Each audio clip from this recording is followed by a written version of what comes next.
Mariana Brennand nos presenta su primera película, MANAS, una historia sobre violencia intrafamiliar y abuso en la selva amazónica. Penn y Walter Salles producen esta película que le tomó a su directora 8 años de planeación.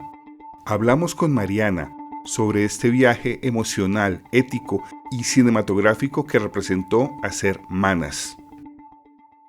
Hi Mariana, how are you? I'm good, Manuel. Thank you Many for your interviews time. today? No, it's a pleasure for me. What means the word manas? I never find what it is.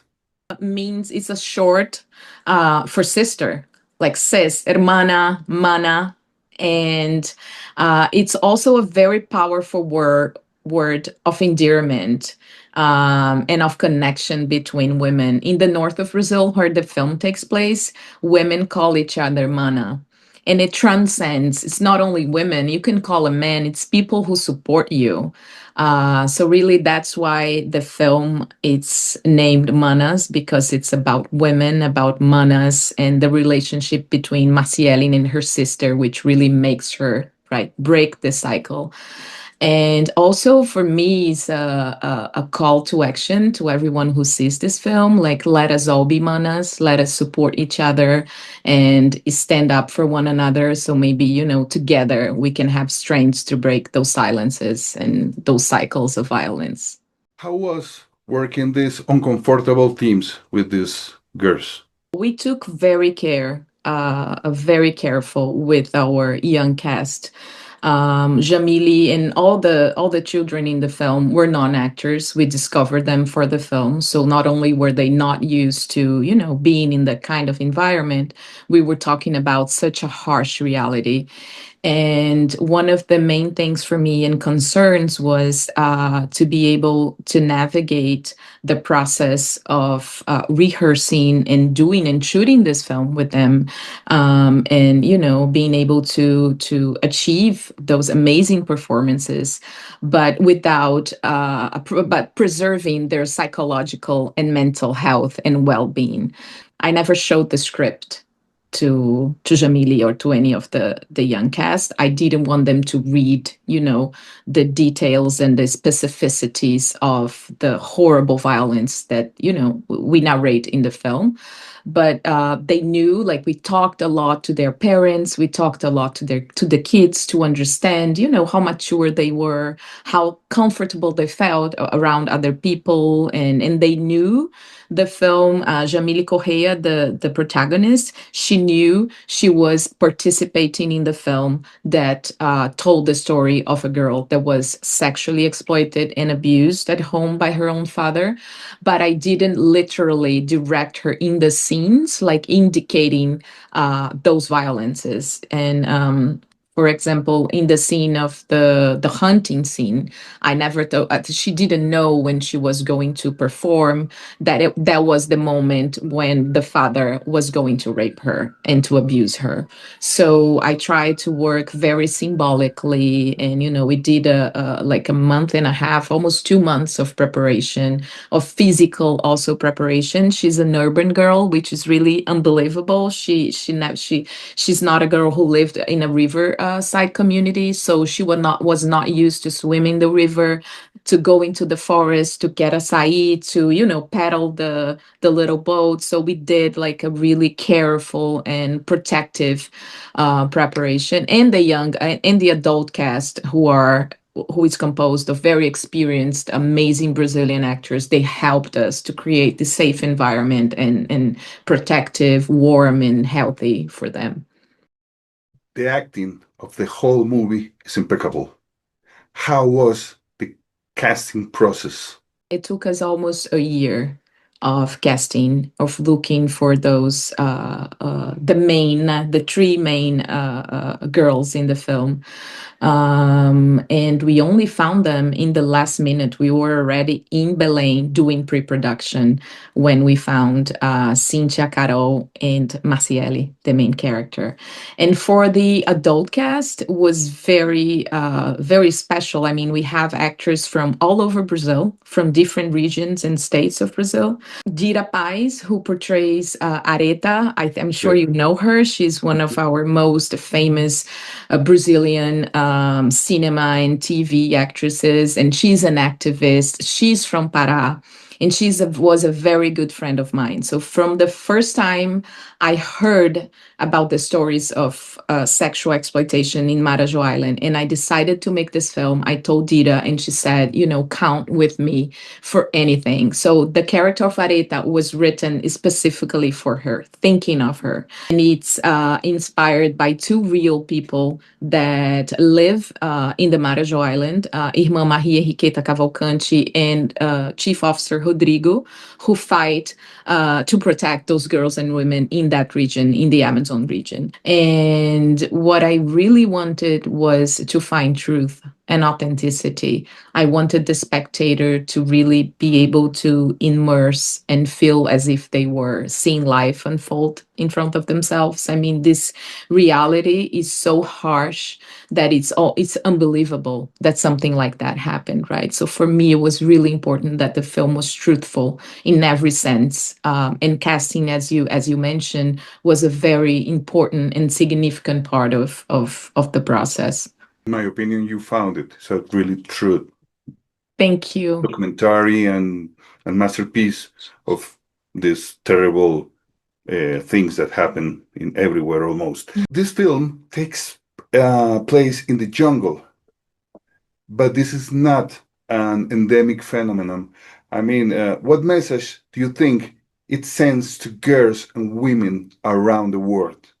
Well, I hope it sends a message to women and girls that they can break their silences. I made this film to give voice to those women and girls around the world, and boys too, children who are silenced every day while experiencing sexual violence.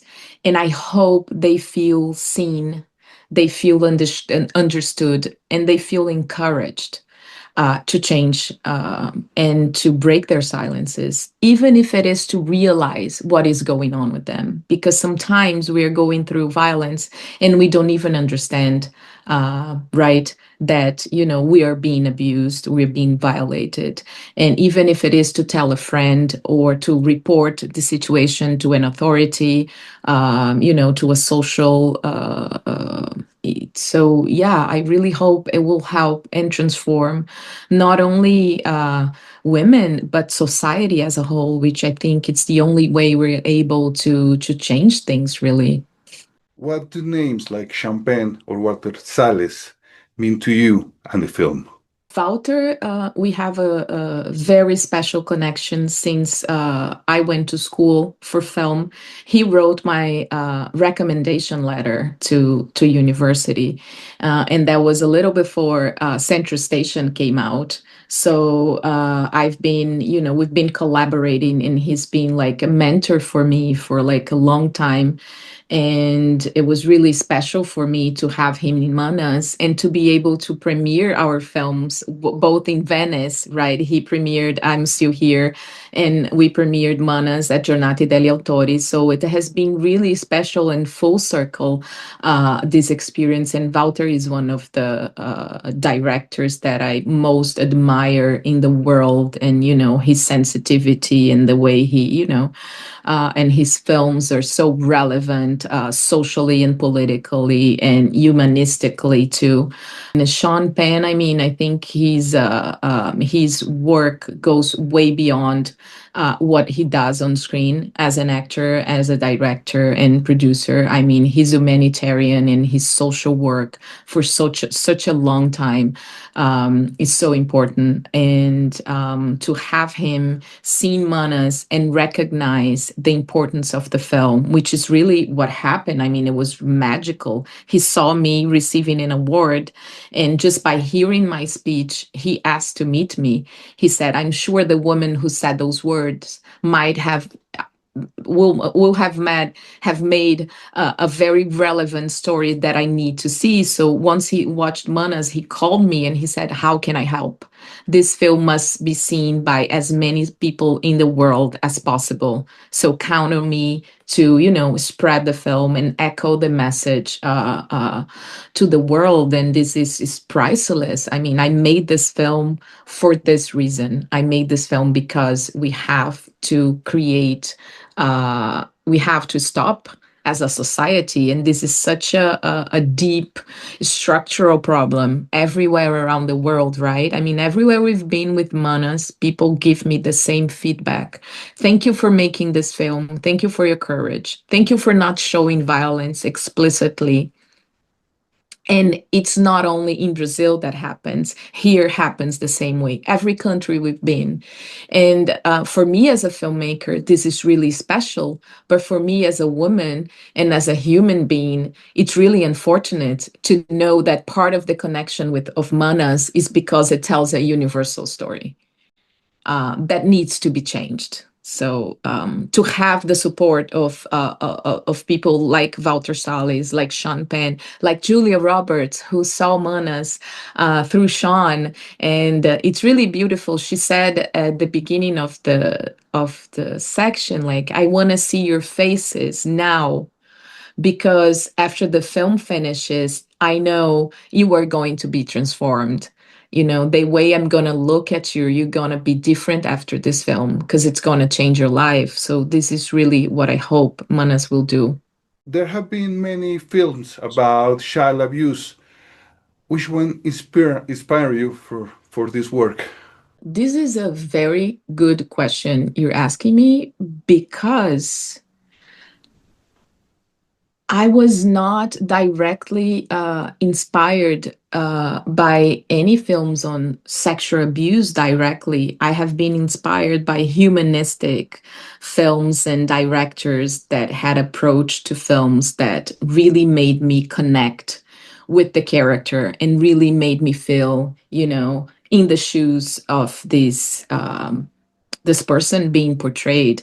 And that's what I really wanted to do with Manas. Like, I can tell you, Pichote by Babenco was a film that influenced me a lot. There's a film called Christiane F., Drugged and Prostituted, by the German director. I watched that when I was 13, the same age as the girl being portrayed, that's Christiane. And I was so shocked. Like, that is a film that you can even like smell it.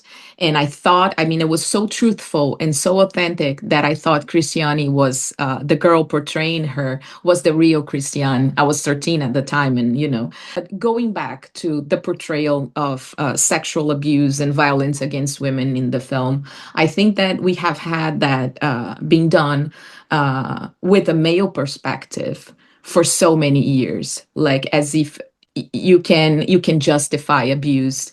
I mean, to be a woman and be able to tell this story from a female perspective and make choices of not showing violence graphically, of not sexualizing this girl's body, of not, showing her from a perspective that would almost justify the abuse, which, this is a violence that should not happen.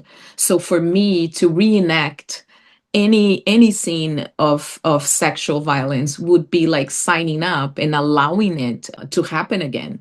So this for me was a very important political standpoint as a woman and as a filmmaker.